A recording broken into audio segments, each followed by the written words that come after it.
ಧರ್ಣೇಶ್ ಅಂತ, ನಮ್ಮ ಚೇಳೂರು ಹೋಬಳಿ ಗುಬ್ಬಿ ತಾಲೂಕು ಸಂಗನಹಳ್ಳಿ. ನಾವು ಕೃಪಾ ಅನ್ನೋ ಹುಡುಗಿನ 2 ವರ್ಷದಿಂದ ಲವ್ ಮಾಡಿದ್ವು. ಮೊನ್ನೆ 13ನೇ ತಾರೀಕು KR ಪೇಟೆಯಲ್ಲಿ ಮದುವೆ ಆಗಿದ್ದೀವಿ. ಮನೆಯವರು ತುಂಬ ವಿರೋಧ, ನಮ್ಮ ಫ್ಯಾಮಿಲಿಯಲ್ಲಿ ತುಂಬ ಒಪ್ಕೊಂಡಿದ್ದಾರೆ. ನಮ್ಮ ಫ್ಯಾಮಿಲಿದು ಯಾವುದೂ ಪ್ರಾಬ್ಲಮ್ ಇಲ್ಲ. ಇವು ಹುಡುಗಿರ ಫ್ಯಾಮಿಲಿಯಲ್ಲಿ ತುಂಬಾ ಟಾರ್ಗೆಟ್ ಮಾಡ್ತಿದ್ದಾರೆ, ಫ್ಯಾಮಿಲಿ ಟಾರ್ಗೆಟ್ ಮಾಡಿದ್ದಾರೆ. ನಾವು ಎಲ್ಲೂ 3 ದಿವಸದಿಂದ ಎಲ್ಲೂ ಆಚೆ ಓಡಾಡೋಕ್ಕಾಗ್ತಿಲ್ಲ. ಫೋನೆಲ್ಲ ಟ್ರಾಪ್ ಮಾಡಿದ್ದಾರೆ. ನಾವು ಯಾರಿಗೆ ಫೋನ್ ಮಾಡಿ ಒಂದು ಹೆಲ್ಪಿಂಗ್ ನೇಚರ್ ಕೇಳಿದ್ರು ಅವ್ರಿಗೆಲ್ಲ ಫೋನ್ ಮಾಡಿ ಬೇರೆ ಕಡೆಯಿಂದ ಟ್ರಾಪ್ ಮಾಡಿಸಿ ನಮ್ಮನ್ನ ಯಾರು ಹಿಂದೆ ಮುಂದೆ ಬರ್ದ ಥರ ತೊಂದರೆ ಕೊಡ್ತಿದ್ದಾರೆ. ನಮಗೆ ಇಲ್ಲಿಂದ ಹೋಗೋಕ್ಕೂ ತುಂಬ ರಕ್ಷಣೆ ಬೇಕು. ನಮಗೆ ತುಂಬಾನೇ ಪ್ರಾಬ್ಲಮ್ ಆಗ್ತಿದೆ. ಕೊಲೆ ಬೆದರಿಕೆ, ಎಲ್ಲ ಬೆದರಿಕೆನೂ ಆಗ್ತಿದ್ದಾರೆ. ನಾವು ಬಂದ್ರೆ ಕೊಚ್ಚಾಗ್ತೀವಿ, ಕಡ್ದಾಗ್ತಿದೀವಿ ಅಂತ ಹುಡುಗಿಯವರಪ್ಪ ಅಂತ ಇವ್ರ ತಂದೆ ತಾಯಿ ಹೇಳ್ತಿದ್ದಾರೆ. ನಮ್ಮ ಇವ್ರ ಅಪ್ಪನ ತಂದೆ ತಾಯಿ ಮತ್ತೆ ಇವ್ರ ಫ್ರೆಂಡ್ಸ್ ಎಲ್ಲ, ಇವ್ರ ತಂದೆ ತಾಯಿ ಫ್ರೆಂಡ್ಸ್ ಎಲ್ಲ ಹೇಳ್ತಿದ್ದಾರೆ. ನಾವೆಲ್ಲೂ ಹೊರಗಡೆ ಹೋಗಕ್ಕಾಗ್ತಾ ಇಲ್ಲ. ನಾವು SP ಆಫೀಸ್ಗೆ ಹೋಗಿ ಸರೆಂಡರ್ ಆಗಕ್ಕೂ ನಮಗೆ ತುಂಬಾನೇ ಟಾರ್ಚರ್ ಆಗ್ತಿದೆ. ರಿಜಿಸ್ಟರ್ ಮ್ಯಾರೇಜ್ಗೆ ಹೋಗೋಣ ಅಂದ್ರೆ ರಿಜಿಸ್ಟರ್ ಮ್ಯಾರೇಜ್ ಹತ್ರ ತುಂಬಾನೇ ಕ್ರೌಡ್ ಆಗಬೇಕು ಅಂತಾನೆ ನಿನ್ನೆ ಸರೆಂಡರ್ ಆಗಬೇಕು ಅಂತ ತುಮಕೂರಿಗೆ ಹೋಗ್ಬೇಕು ಅಂತ ಪ್ಲಾನ್ ಮಾಡಿದ್ವು. ಅಲ್ಲೆಲ್ಲ ಸರೆಂಡರ್ ಆಗಬೇಕು ಅಂದ್ರೆ DC ಆಫೀಸ್ SP ಆಫೀಸ್ ಹತ್ರ ಹೋಗ್ಬೇಕು ಅಂದ್ರೆ ಅಲ್ಲೂ ತುಂಬಾ ಕ್ರೌಡ್. ML ಆಫೀಸ್ ಹೋದ್ರೆ ಅಲ್ಲೂ ಒಂದು 50 ಜನ. ರಿಜಿಸ್ಟರ್ ಮ್ಯಾರೇಜ್ ಆಗಬೇಕು ಅಂತ ಅಲ್ಲೂ ಹೋದ್ರೆ ಅಲ್ಲೂ ಒಂದು 150 ಜನ. ಈ ತರ ಮಾಡ್ಬಿಟ್ಟು ತುಂಬಾನೇ ನಮಗೂ ನಮ್ಮ ಫ್ಯಾಮಿಲಿಗೂ ಥ್ರೆಟ್ ಮಾಡೋ ತರ ಟ್ರೈ ಮಾಡಿದ್ದಾರೆ. ಮಿಡ್ ನೈಟ್ ನಿನ್ನೆ 1 ಗಂಟೆಯಲ್ಲಿ ನಮ್ಮ ಶಿವಕುಮಾರ್ ಅಂತ, ಇವ್ರ ತಂದೆ ಶಿವಕುಮಾರ್ ಅಂತ, ಇವರ ರಾಜಕೀಯದಾಗೆ ಒಂದ್ ಸ್ವಲ್ಪ ಪ್ರಭಾವಿಗಳೇ.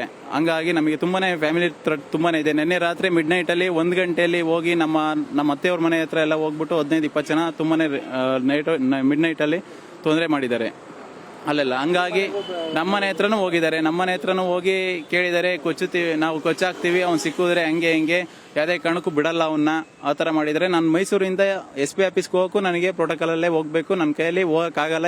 ಇಲ್ಲೇ ಬಂದು SP ಆಫೀಸಲ್ಲೇ ಏನು ಕ್ಲಿಯರ್ ಆಗಬೇಕು ಆ ಸೆಟ್ಲ್ಮೆಂಟ್ ಮಾಡ್ಕೊಂಡು ಹೋಗ್ಬೇಕು. ನಮ್ಮ ತಂದೆ ತಾಯಿನೂ ಬರ್ತಾರೆ, ಅವ್ರ ತಂದೆ ತಾಯಿನೂ ಬರಲಿ. ಇಷ್ಟಪಟ್ಟು ನಾವು ಇಬ್ರು ಒಪ್ಪಿ ಮದುವೆ ಆಗಿರೋದು.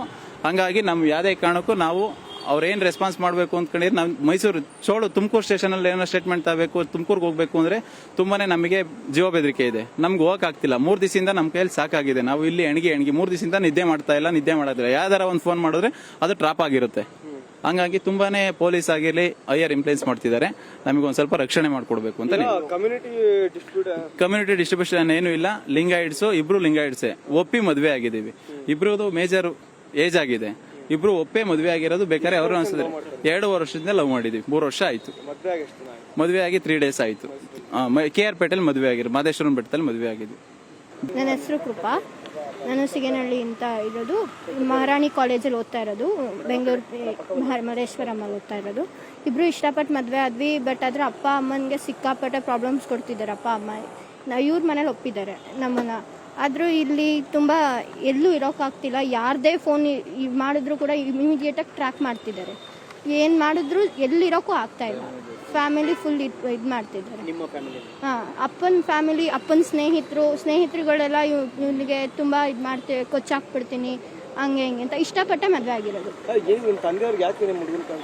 ಇವನು ಸ್ವಲ್ಪ ಬ್ಯಾಡ್ ಒಪಿನಿಯನ್ಸ್ ಇದೆ ನಮ್ಮ ಮನೇಲಿ. ನಾವು ಇಷ್ಟಪಟ್ಟಿರೋದು ಅಷ್ಟೇ. ಅಂದ್ರೆ ನಿಮ್ಮ ಪ್ರೀತಿ ವಿಚಾರ ಮನೇಲಿ ಗೊತ್ತಾಗಿತ್ತ ಹಿಂದೆ? ಗೊತ್ತಾಗೇ ಬಂದಿದ್ದು. ಅಲ್ಲ, ಗೊತ್ತಾಯ್ತು. ಮದುವೆ ಆಗಿದ್ದೀರಾ ಈಗ? ಅಂದ್ರೆ ನಿಮ್ಮ ಫ್ಯಾಮಿಲಿಯಿಂದ ಥ್ರೆಟ್ ಇದೆ ಅಂತ? ಒಪ್ಪಲ್ಲ ಅಂತಾನೆ ಬಂದ್ ಮದ್ವೆ ಆಗಿದ್ದು. ಪ್ರೀತಿಸಿ ಮನೇಲಿ ಹೇಳಿದ್ರ? ಕನ್ವೆ ಮಾಡಿದ್ರೆ ಹಿಂಗೆ ಲವ್ ಮಾಡ್ತೀವಿ ಮದುವೆ ಆಗ್ತೀವಿ ಅಂತ ಆ ಥರ ಮಾಡಲಿಲ್ಲ, ಡೈರೆಕ್ಟ್ ಬಂದು. ಬಟ್ ಒಪ್ಪಲ್ಲ ಅಂತ ಪಕ್ಕಾ ಗೊತ್ತಿತ್ತು. ಅಂದ್ರೆ ನಿಮ್ಮ ಫ್ಯಾಮಿಲಿಯಿಂದ ಇವ್ರಿಗೆ ನಿಮ್ಮ ತೊಂದರೆ ಇದೆ ಅಂತ? ಏನ್ ತೊಂದರೆ ಆಗುತ್ತೆ ಅಂತ? ಅಂದ್ರೆ ಕೊಚ್ಚಾಕ್ತಿವಿ ಅಂದ್ರೆ ಇವನು ಯಾವುದೇ ಕಾರಣಕ್ಕೂ ಒಪ್ತಿರ್ಲಿಲ್ಲ. ನಾವು ಮದ್ವೆ ನಾವು ಒಪ್ಸಿ ಕೇಳಿ ಮದ್ವೆ ಮಾಡಿದ್ರು. ರಾಯಲ್ ಆಗಿ ನಮ್ ಸ್ವಲ್ಪ ಲೈಫ್ ಆಯ್ತು. ಇವನ್ ಯಾವುದೇ ಕಾರಣಕ್ಕೂ ಕೊಡ್ತಿರ್ಲಿಲ್ಲ. ಲಾಸ್ಟ್ ಆಪ್ಷನ್ಸ್ ನಮ್ಗೆ ಬೇರೆ ಇರ್ಲಿಲ್ಲ. ಮದ್ವೆ ಆಗ್ಲೇಬೇಕಾಗಿತ್ತು. ನಮ್ಮಪ್ಪ ರಾಜಕೀಯ, ಇದು ತಾಲೂಕ್ ಪಂಚಾಯತಿ ವೈಸ್ ಪ್ರೆಸಿಡೆಂಟ್. ನಮ್ಮಪ್ಪ ಗುಬ್ಬಿ ತಾಲೂಕು ಪಾರ್ಟಿ BJP ಪಾರ್ಟಿ. ನಮ್ಮಪ್ಪ ನಮ್ಗೆ ರಕ್ಷಣೆ ಬೇಕು. ನಮ್ಮ ತಂದೆಯಿಂದ ಬರೋ ಇದಕ್ಕೆ ನಮಗೆ ಫುಲ್ ರಕ್ಷಣೆ ಬೇಕು. ಇವಾಗ ನಮ್ಗೆ ಎಲ್ಲಿ ಹೋಗೋಕ್ಕೂ ಆಗ್ತಿಲ್ಲ. ಕಂಪ್ಲೇಂಟ್ ಕೊಟ್ಟಿದ್ದೀವಿ SP ಆಫೀಸಲ್ಲಿ. ನಮಗೆ ಇವಾಗ ನಾವೇ ನಿನ್ನೆ ಸರೆಂಡರ್ ಆಗಬೇಕು ಅಂತ ಅನ್ಕೊಂಡ್ರು. ನಮ್ಮ ಅಪ್ಪನ ಕಡೆಯವರು ತುಂಬಾ ಜನ ಬಂದು, ಸುಮಾರು 150-200 ಜನ ಬಂದ್ಬಿಟ್ಟು ಎಲ್ಲ ಫುಲ್ಲು ಕ್ಯೂ ನಿಂತ್ಕೊಂಡು, ಯಾವುದೇ ಕಾರಣಕ್ಕೂ ಇವತ್ತಾಗಲ್ಲ, ಫುಲ್ ಎಲ್ಲ ರಾತ್ರೋರಾತ್ರಿ ಇವ್ರ ಮನೆಗೆಲ್ಲ ಹೋಗ್ಬಿಟ್ಟು, ಅಥವಾ ಇವ್ರ ಕಡೆಯವ್ರ ಮನೆಗೆಲ್ಲ ಪ್ರತಿಯೊಬ್ರು ಮನೆಗೂ ಹೋಗಿ ಫುಲ್ ಎಲ್ಲ ಕಡೆನೂ ಹೋಗ್ಬಿಟ್ಟು ಜಗಳ ಆಡೋದು. ಇವಾಗ ನಾವ್ ಯಾರ ಕಡೆ ಮಾತಾಡ್ತೀವೋ ಅವ್ರ ಕಡೆಗೆ ಹೋಗಿ, ಇವ್ರ ಕಡೆಯವ್ರು ಯಾರಾದ್ರೂ ಇದು ಮಾಡಿದ್ರೆ ಅವ್ರ ಕಡೆಗೆ ಹೋಗಿ ತಿರ್ಗಾ ಮತ್ತೆ ಇದು ಮಾಡೋದು. ಯಾವುದೇ ಕಾರಣಕ್ಕೂ ಒಪ್ಪಬಾರ್ದು, ನಾನು ಬಿಡಲ್ಲ ಅಂತ ಯಾವುದೇ ಕಾರಣಕ್ಕೂ ಒಪ್ಪಲ್ಲ ಸರ್. ನಿಮ್ಮ ಮನೇಲಿ ಒಟ್ಟಿನಲ್ಲಿ ಏನಪ್ಪ ಅಂದ್ರೆ ಮದುವೆ ಆಗಿರೋದು ಇಷ್ಟ ಇಲ್ಲ, ಇನ್ನು ಮದುವೆ ಒಪ್ಪಿಸಿ ಮದುವೆ ಆಗು ಬಿಟ್ಟಿಲ್ಲ. ಈಗ ನಿಮ್ಮನ್ನ ಸ್ವತಂತ್ರವಾಗಿ ಬದುಕಕ್ಕೆ ಅವಕಾಶ ಬೇಕು. ಏನ್ ಕೆಲಸ ಮಾಡೋದು? ಏನು ಇವನು ಬಿಸ್ನೆಸ್ ಫ್ಯಾಕ್ಟ್ರಿ ಇದೆ ಒಂದು. ನಾನು BCom. ಈಗ ನೀವು ಮದುವೆ ಆಗಿರೋದು ನಿಮ್ಮ ಮನೆಯವ್ರಿಗೆ ಗೊತ್ತಾಗಿದೆ? ಗೊತ್ತಾಗಿದೆ, ಮೊನ್ನೆನೇ ಗೊತ್ತಾಗಿದೆ. ಮಿಸ್ಸಿಂಗ್ ಕಂಪ್ಲೇಂಟ್ ಕೊಟ್ಟಿದ್ದಾರೆ ನನ್ನ ಬಗ್ಗೆ. ಮಿಸ್ಸಿಂಗ್ ಕಂಪ್ಲೇಂಟ್ ಕೊಟ್ಟಿದ್ದಾರೆ, ಫುಲ್ ಮಿಸ್ಸಿಂಗ್ ಕಂಪ್ಲೇಂಟ್ ಫುಲ್ ಟ್ರ್ಯಾಕಲ್ಲಿದ್ದಾರೆ. ಎಲ್ಲೋಗೋಕ್ಕೂ ಬಿಡ್ತಾ ಇಲ್ಲ, ಫುಲ್ ಟ್ರ್ಯಾಕಿಂಗಲ್ಲಿ ಮಾಡ್ತಿದ್ದಾರೆ. 2.5 ವರ್ಷದಿಂದ ಇದ್ದೀವಿ. ನೀವು ಇದ್ದಿದ್ದೆಲ್ಲ ಬೆಂಗಳೂರಲ್ಲಿ?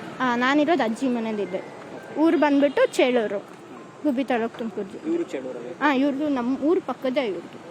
ನಿರ್ಭೀತ, ನಿಷ್ಪಕ್ಷಪಾತ, ವಿಶ್ವಾಸಾರ್ಹ ಸುದ್ದಿಗಳಿಗೆ ಮತ್ತೊಂದು ಹೆಸರಾಗಿರೋ News18 ಕನ್ನಡ ಈಗ ಆಪ್ನಲ್ಲೂ ಲಭ್ಯ ಇದೆ. ದಯವಿಟ್ಟು ಇಲ್ಲಿರೋ QR ಕೋಡ್ ಅನ್ನ ಸ್ಕ್ಯಾನ್ ಮಾಡಿಕೊಂಡು ಆಪ್ ಡೌನ್ಲೋಡ್ ಮಾಡೋದಕ್ಕೆ ಮರಿಬೇಡಿ. ನಿಮ್ಮ ಬೆಂಬಲ ಹೀಗೆ ಸದಾ ನಮ್ಮೊಂದಿಗಿರಲಿ. ಧನ್ಯವಾದ.